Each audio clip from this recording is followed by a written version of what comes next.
When do we beat Mexico at the border? They're laughing at us, at our stupidity. And now they're beating us economically. They are not our friend, believe me. But they're killing us economically. The U.S. has become a dumping ground for everybody else's problems.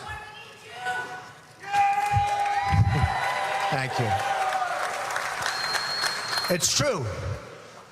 And these are the best and the finest. When Mexico sends its people, they're not sending their best. They're not sending you. They're not sending you. They're sending people that have lots of problems, and they're bringing those problems with us. They're bringing drugs, they're bringing crime, they're rapists, and some, I assume, are good people.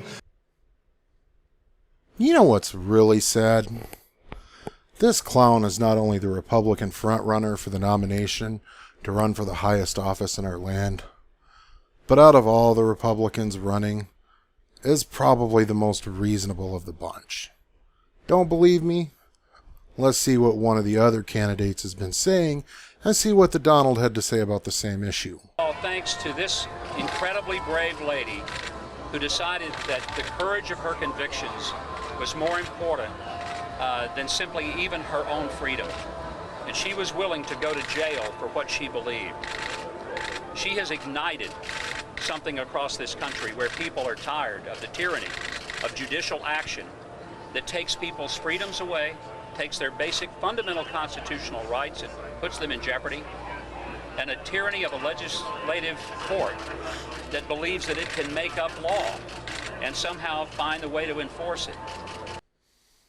Now let's see what the Donald had to say about this case. Let me ask you about that Kentucky court clerk. You were asked about it at your appearance yesterday and said you hadn't had time to look into it.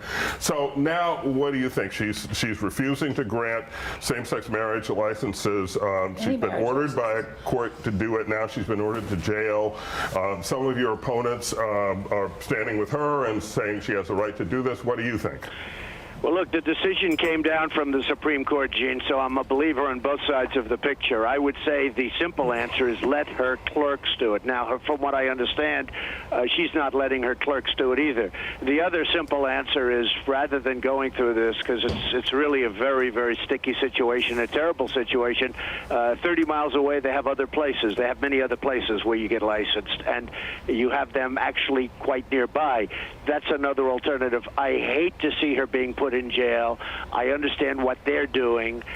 It would be certainly nice if she didn't do it, but other people in her office do it. But from what I understand, she won't allow other people in her office to do it. Donald, bottom line is, though, the Supreme Court makes a decision. That's the law of the land, right? You have to go with it. I mean, you have to go with it. The decision's been made, and that is the law of the land. Well, while his answer was less than ideal, it is a hell of a lot better than the answer that we got from the huckster. Now, I'm not going to lie. On most of the issues, he agrees with his fellow Republican clowns. Though, to his credit, he is the only Republican candidate that does support increasing taxes on the 1%.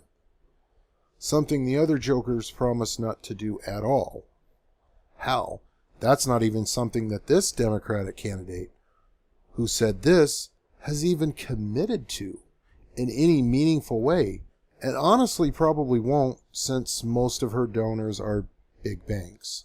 So today I want to send a message to every survivor of sexual assault. Don't let anyone silence your voice. You have the right to be heard. You have the right to be believed. Now, on the surface, this all sounds good and fine. And even earlier in that particular speech, she had said that the process should be fair for both people involved. But let's be honest here about possible implications of this statement. Especially coming from a woman who had no problems accusing the women that accused her husband of sexual harassment and even a rape that supposedly took place in 1978 in the 90s as liars.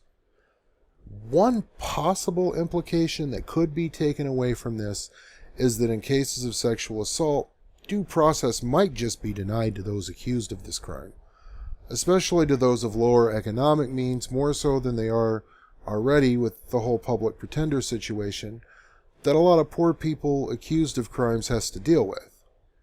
Do we really want a known liar and hypocrite who shows the signs of a willingness to throw due process further out the window than it already is to hold the highest office in the land?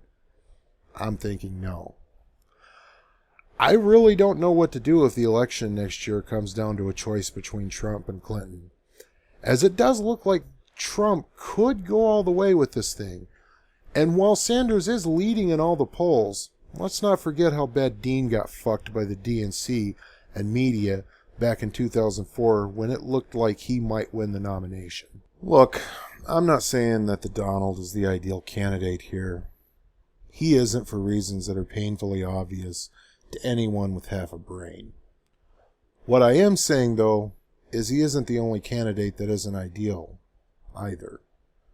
I really do hope that Bernie wins the nomination. Even though I don't entirely agree with him on everything, I do think he's the best guy running at the moment.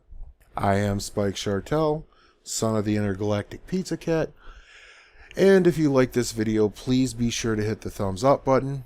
If you really like this video, please share it with as many people as you can. I do have other videos as well, and if you like them, you should make sure to hit the subscribe button, since you're here anyway, so that you'll know when the next video comes out. As always, have a nice day, and may the pounce be with you.